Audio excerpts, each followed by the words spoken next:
Yeah, Max, when Ty Simpson isn't toying with defenses, he's often building toys. He is an expert Lego builder, and he's got guys like these displayed all over his house. Neil Williams is UNA's single-season record holder when it comes to field goal percentage. It helps when you can do stuff like this. Every school has their unique traditions. Well, here at Boaz, they do this when they score touchdowns. Yeah, there you go. How about that? Big Game Friday night coverage continues in a little bit. Take a look at the scenery around us. What a historic city here in San Antonio. We're not too far from the Alamo. More history about to be made right here in the national championship game. The vibes were pretty low for Alabama after the SEC title game, and then more rumors started circulating about Kalen DeBoer having eyes for the Michigan job. Well, today in Tuscaloosa, he was grinning ear to ear both at practice and at the podium, where he maybe, just maybe, put those rumors to bed for good. Hello from Hollywood, where stars are made. Indiana has a star in head coach Curt Cignetti, but before he became one of the top leading men in all of college football, he was on the supporting cast in Tuscaloosa. Last night, Cam Coleman caught a 21-yard pass, then sat up like The Undertaker would do after taking a Sweet Chin Music. That was fitting because he helped to wake up an offense that's been dead for most of this season. Johnny Manziel wore a Diego Pavia jersey on the sideline, hoping to see some deja vu of his 2012 performance at Bryant-Denny Stadium. But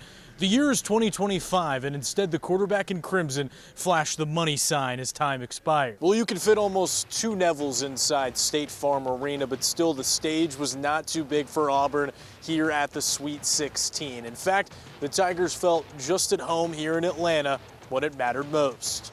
Catching a foul ball at a baseball game is never easy. That's why I had to buy this one for $6.99 somewhere on the highway. But some people here in the stands didn't need their credit cards to achieve the ultimate souvenir. I tried to learn from them the art to catching the foul ball. What do you say to young players, maybe like Tahad, that didn't have the best game today, but to keep their confidence up, because we got bigger games ahead coming up here? Yeah, I'll roll with that little sucker all day, every day, man. By far the biggest change coming to the SEC tournament is the addition of ABS, the automated ball strike challenge system. So say I'm here at the plate here getting ready for a pitch, and I don't like my call. Say it's a little inside here, and they call it a strike. What I can now do, instead of just going up to the umpire and yelling at him, is what I could do is I could tap my helmet within 2 to 3 seconds after the pitch. The pitcher and the catcher can also do this, and each team gets 3 challenges per game. Sometimes athletes come along that challenge our perception of what's possible. Think Shohei Ohtani, think Bo Jackson, think Michael Jordan. Well, now think about Twiggy the Squirrel, the water skiing phenom who's graced us with his presence here in Huntsville.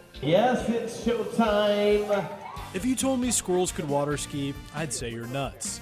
But today I saw this majestic creature trade in the woods for the water, and I may never be the same. Yes, she can water ski. It started actually back in 1979 with my parents.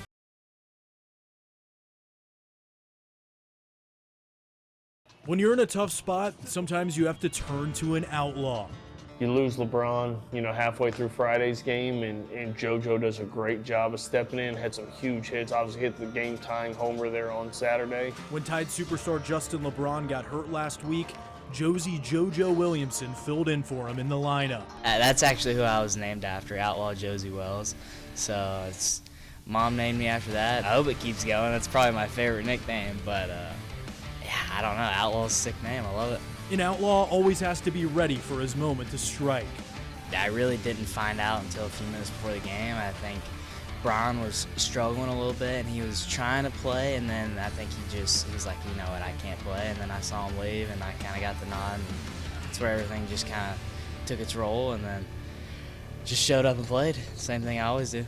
He showed up, he played, and he busted open the game with a 3-run shot to tie things up against South Carolina. JoJo, go off! You just act like you've been there before and, not try to do anything stupid. But, yeah, I was just excited, flow of emotions and just try to keep them contained.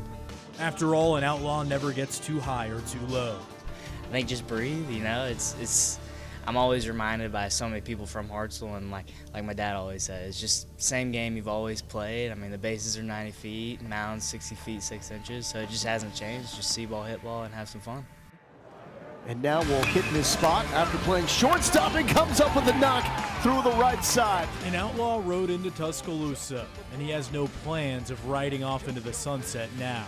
I don't know what the rest of the season holds, because Braun is coming back, so maybe I might have the spot, I might not, which is not a big deal to me. I'm just trying to help this team win. The Crimson Tide host Ole Miss this week to close out the regular season, and you better believe the Outlaw will be ready if his name is called upon. From Tuscaloosa, I'm Trevor Denton, Way 31 Sports.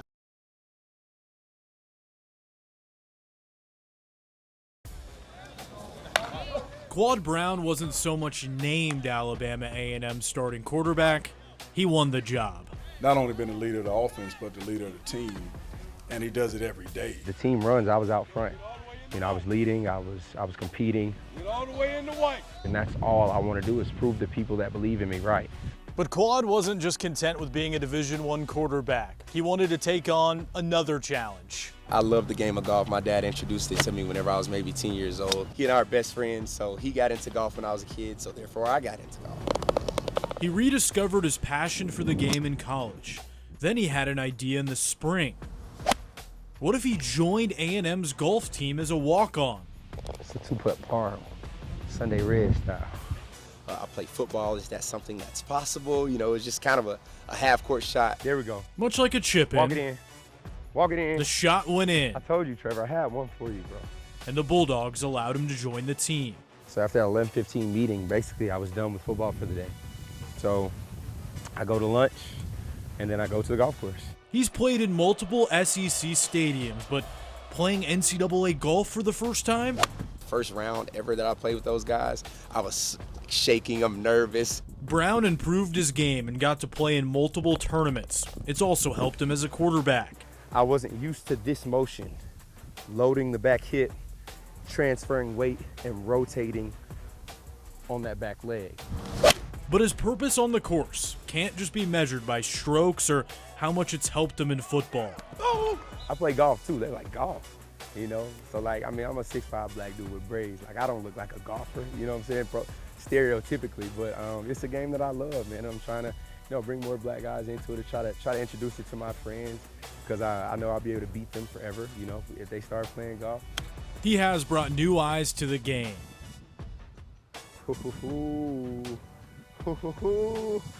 We're dancing. Let's go. He's got over 30,000 followers on Instagram, mostly with golf content. Like, I was at Dick's Sporting Goods the other day, and somebody was like, "Oh, you're Quad." I'm like, "Yeah," and I thought he was about to say something about football. I was like, "Dude, your golf stuff is dope." I'm like, "Thank you." I'm like, "Well, you know, I play football too." Quad's dealt with multiple coaching changes, season-ending injuries, and transfers. So, of course, he'd also take on one of the most challenging sports there is. This is not an easy putt. Grew up with 3 siblings in the home. We had what we needed, but we didn't have much, you know? So my whole life has been challenging. I've been, you know, so groomed to be comfortable with adversity. And now he's ready to take on any challenge as the Bulldogs' starting quarterback. I'm really excited to be in the position that I'm in. Don't take it for granted. And I'm ready for the opportunity to give myself and this team the best chance to win the SWAC and win the Celebration Bowl. With coverage you can count on, I'm Trevor Denton, Way 31 Sports.